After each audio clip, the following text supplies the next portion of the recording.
Hi everybody, I'm Amber Rutkowski. I'm from the Atlanta, Georgia area, and today I'm doing our assignment on comparing informed consent policies from the American Counseling Association with informed consent policies from the state of Georgia, and also comparing an informed consent document from a private practice counselor here in the state of Georgia. Basically, there's a lot of similarities in the informed consent policies of the state of Georgia and the American Counseling Association.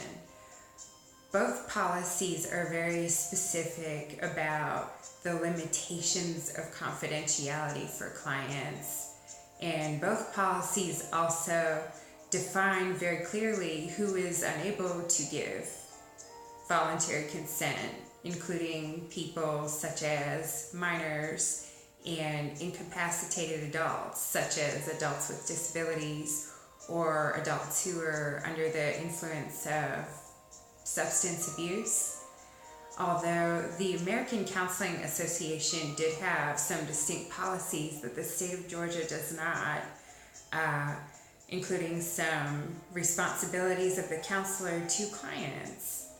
The American Counseling Association specifies that the counselor has a responsibility to include clients who are unable to give voluntary consent as much decision making in the counseling process as possible, and also that the counselor has a specific responsibility to protect and advocate on behalf of clients who are unable to give voluntary consent.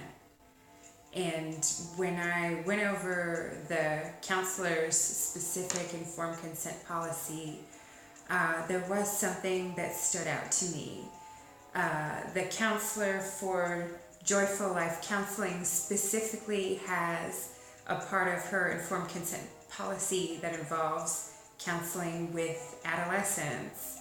Specifically, she is clear that the laws state that the adult in the situation, the parent or guardian, is considered the client, and that the client has the legal confidentiality rights.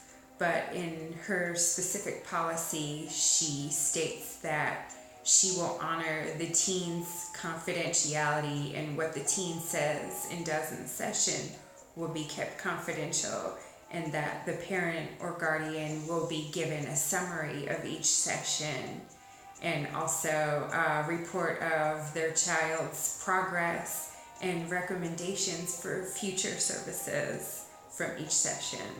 I thought this was interesting and helpful, and that it was also a fair policy to the teen involved and also the parent.